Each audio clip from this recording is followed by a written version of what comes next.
Du jamais vu dans l'histoire du Maroc, plus de 10 000 hectares de forêt réduits en cendres. Jamais des incendies aussi violents n'avaient été connus au royaume. Taza, Ouezane, Tétouan, Larache, Al Hoceima, Taounat et Chefchaouen. Au total, 7 provinces ont été concernées en juillet 2022. Près de 2000 familles évacuées et 4 personnes ont perdu la vie. Alors doit-on s'attendre au pire dans les prochaines années avec le réchauffement climatique? De quels moyens le Maroc dispose-t-il aujourd'hui et que faut-il faire pour se prémunir à l'avenir? Passage au scan. Je suis Landry Benoît, vous écoutez le Scan, le podcast actu de Tel Quel. Et ce mercredi 27 juillet 2022, je vous propose de parler des incendies au Maroc durant cet été. Dans le ciel de Larache au sud de Tanger, le balai des Canadaires. Malgré les moyens déployés par les autorités locales, la forêt continue de brûler. Pompiers et militaires sont à pied d'œuvre. Une chaleur étouffante, largement au-dessus des 40 degrés et des vents violents, rendent la tâche difficile. Des incendies exceptionnels au Maroc en 2022, mais qui pourraient devenir monnaie courante dans les prochaines années. Oui, c'est un fait. D'après le GIEC, le groupe d'experts intergouvernemental sur l'évolution du climat lié à l'ONU, le changement climatique devrait rendre les feux incontrôlés plus fréquents et plus intenses dans les prochaines années. Les fréquences des incendies extrêmes devraient ainsi augmenter de 14% d'ici 2030, 30% d'ici 2050 et 50% d'ici la fin du siècle. Manal Zaneibi est journaliste de la rédaction de Tel Quel. Elle est l'auteur de 2 articles sur les incendies de Larache, 2 articles disponibles sur telquel.ima. Elle a d'ailleurs interrogé le nouveau directeur général de l'Agence nationale des eaux et forêts, nommé le 13 juillet dernier. Elle nous raconte comment est-ce qu'elle a traité cet événement et quels sont les messages clés du patron de la nouvelle agence des eaux et forêts. Bonjour Manal. Bonjour Landry. Feu de forêt, le pire peut encore survenir, c'est le titre d'un des 2 articles rédigés sur ces récents incendies. Je mets le lien en description de ce podcast. Un article écrit au moment même où les incendies de Larache étaient malheureusement bien nourris. Quelles sont les difficultés majeures que vous avez rencontrées lors de la rédaction de cet article ? En fait, j'ai travaillé un peu dans l'urgence. L'Agence nationale des eaux et des forêts était occupée à gérer les incendies la semaine dernière. Et donc, je n'ai pas eu de réponse. Je n'ai pu faire mon entretien qu'à la dernière minute, le jour même du bouclage. Et il y avait aussi le manque de sources. Le seul interlocuteur qui pouvait parler du sujet était l'Agence des eaux et des forêts. Donc, il fallait caler des interviews assez rapidement. Et que ce soit avec M. Fouad Assali, qui est le chef du Centre national de gestion des risques climatiques forestiers, ou M. Houmi, Abdelrahim Houmi, qui est le directeur de l'Agence nationale des eaux et des forêts, ils étaient sur le terrain, ils travaillaient d'arrache-pied 24 heures sur 24 pour arrêter les incendies. Du coup, pour les avoir au téléphone et faire l'entretien, ça a été dur à programmer. Et comme l'a bien précisé Manal, avoir des informations en pleine crise n'a pas été chose facile. Mais il faut aussi ajouter à tout cela le flou qui entoure les effectifs de pompiers. Impossible d'avoir un chiffre précis sur les sites internet des différentes institutions publiques attitrées. Mais selon plusieurs estimations, le Maroc comptabiliserait près de 8400 agents de la protection civile, dont près de 5000 pompiers couvrant un peu plus de 10% du territoire seulement. Des chiffres extrêmement faibles comparés à la norme internationale fixée à un agent de protection civile pour 700 habitants. Celle-ci est 10 fois inférieure pour le Maroc qui dispose d'un agent pour 7000 habitants. Casablanca, la plus grande ville du pays avec près de 5 millions d'habitants, compterait à peine 400 pompiers. Résultat, au Maroc, le délai d'intervention serait de 30 minutes en moyenne contre 10 minutes en Europe et aux États-Unis.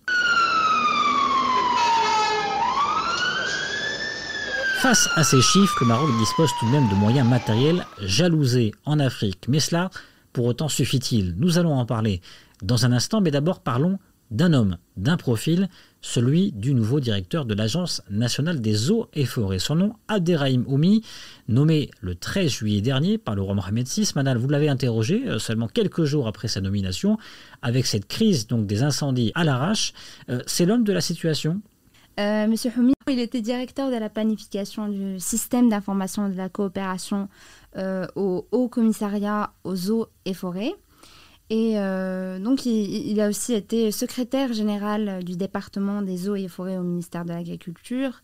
Donc, c'est un expert forestier. Il connaît très bien les spécificités de l'espace forestier marocain.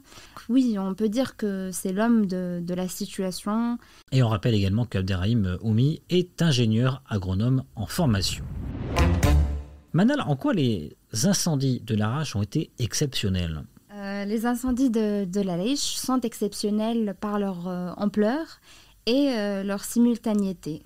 Donc, il y avait plusieurs incendies qui se sont déclarés en même temps dans la même région, ce qui est assez exceptionnel pour le Maroc. On n'avait jamais enregistré une superficie incendiée aussi grande, 7800 hectares que dans la région de l'Alaiche, et pour un seul feu. Donc c'est une intensité sans précédent dans l'histoire des incendies au Maroc.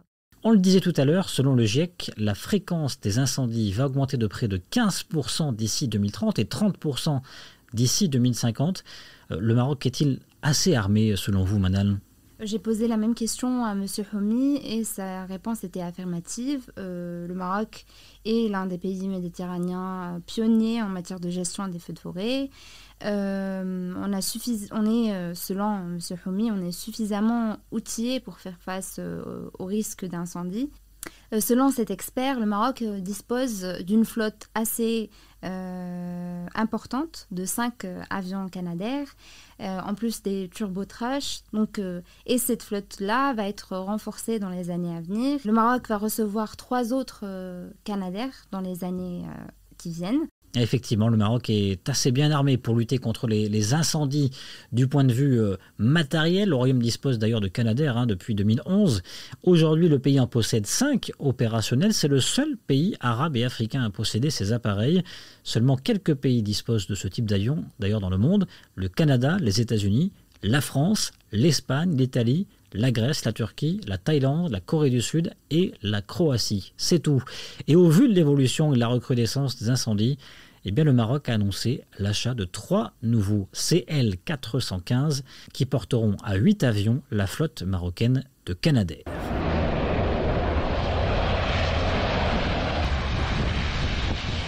Peu d'hommes mais des moyens matériels qui progressent. Cela suffit-il ?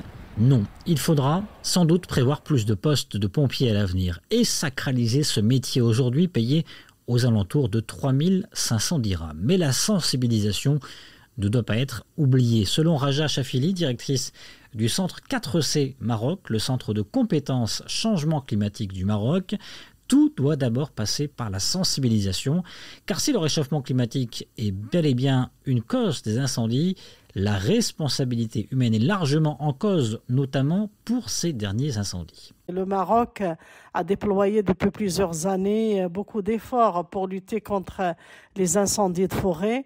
Maintenant, je crois qu'il y a un effort à faire en termes de sensibilisation et d'information. Par exemple, les gens qui vont allumer les barbecues dans les forêts, etc. C'est vrai que les gens veulent de plus en plus aller plus dans la forêt en été. Ils ont tout à fait le droit de le faire, mais par contre, ils n'ont pas le droit d'allumer des barbecues, d'allumer le feu, etc. en pleine forêt. Sensibilisation, effectifs et moyens matériels, voilà ce qui semble être le triptyque pour à l'avenir mieux combattre les incendies dans les prochaines années. Si le coût de ces incendies est difficilement chiffrable selon le directeur de l'Agence nationale des eaux et forêts, une étude précise serait pertinente à réaliser. D'ores et déjà, l'État a débloqué 290 millions de dirhams pour venir en aide aux familles impactées par les feux de forêt de ce mois de juillet 2022. Et nous parlons que du mois de juillet 2022. L'été n'est pas encore fini et les prochaines années s'annoncent encore plus compliquées. Le coût sera donc sans doute encore beaucoup plus important. Le Scan, le podcast d'actualité, c'est fini pour aujourd'hui. Réalisation Adam Al-Arshawi. N'hésitez pas à vous abonner sur le site telquel.ma et à nous retrouver chaque jour du lundi au vendredi sur toutes les applications de plateformes de podcast et de streaming.